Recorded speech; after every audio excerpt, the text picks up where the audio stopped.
From the Kimball Library. I am making this video to see how y'all are doing, stuck at home.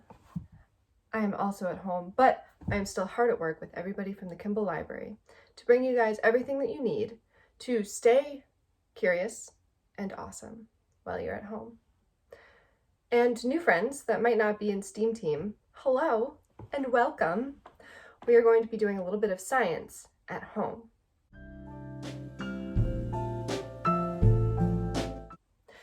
For today, we are going to be learning about density and making something super cool with all the things that you probably already have at your house.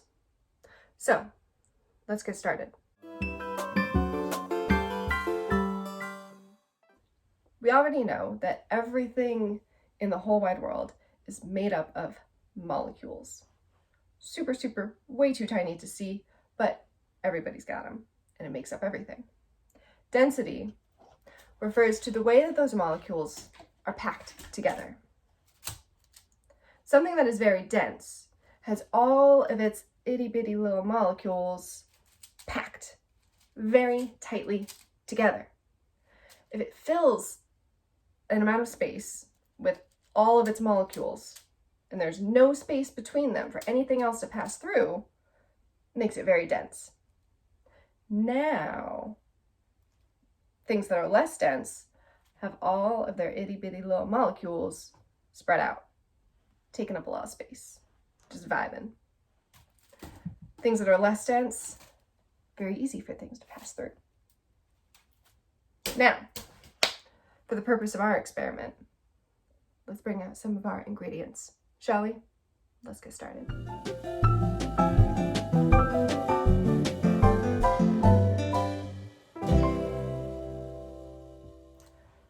Once you've got your bottle, other things that you will need for this experiment are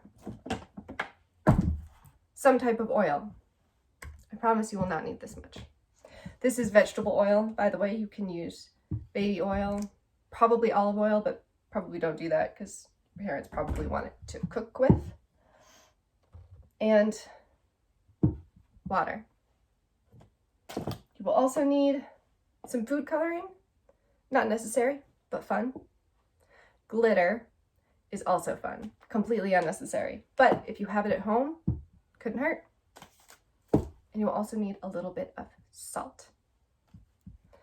So to get started, we're going to use our water first, and we are going to fill this about 2/3 of the way with water. It doesn't have to be super exact, so don't stress out about it.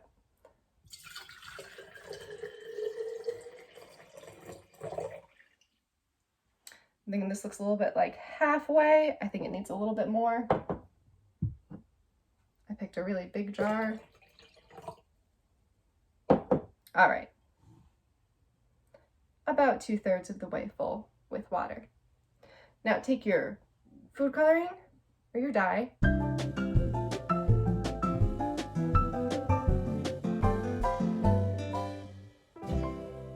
You won't need a lot. 2 or 3 drops should do it.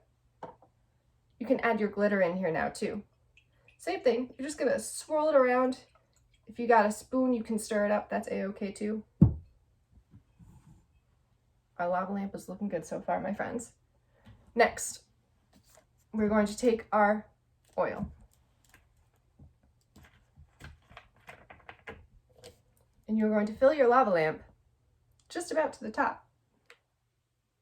Now you might be thinking, Danielle, you were yammering on about density. What is the point? Here's the point, my friends. Check this out.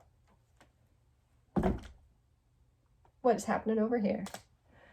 We poured in that oil and it did not mix. It's all floating at the top here in this weird, kind of gross looking little layer of greasy oil.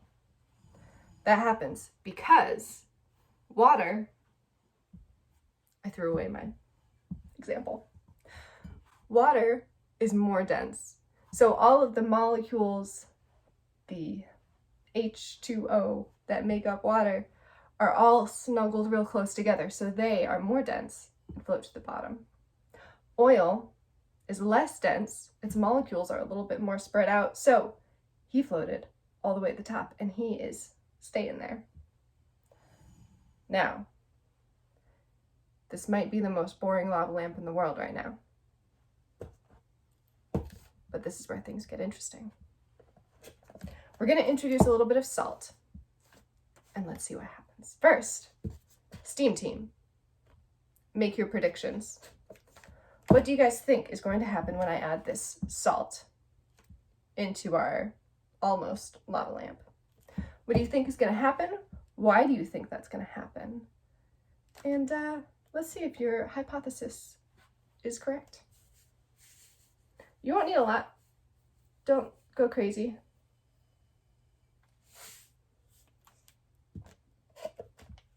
Just enough to get things going here.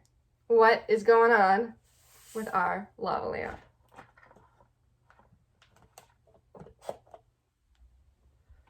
Now, if you could see here, when we added the salt, it passed through this layer of oil, and big kind of globs of it dropped down to the bottom.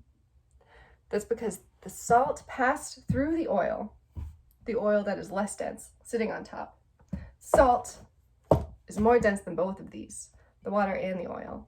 So the salt passes through the oil, picks up some of the oil on its way down. The oil globs on down to the bottom, where the salt dissolves in the water, and then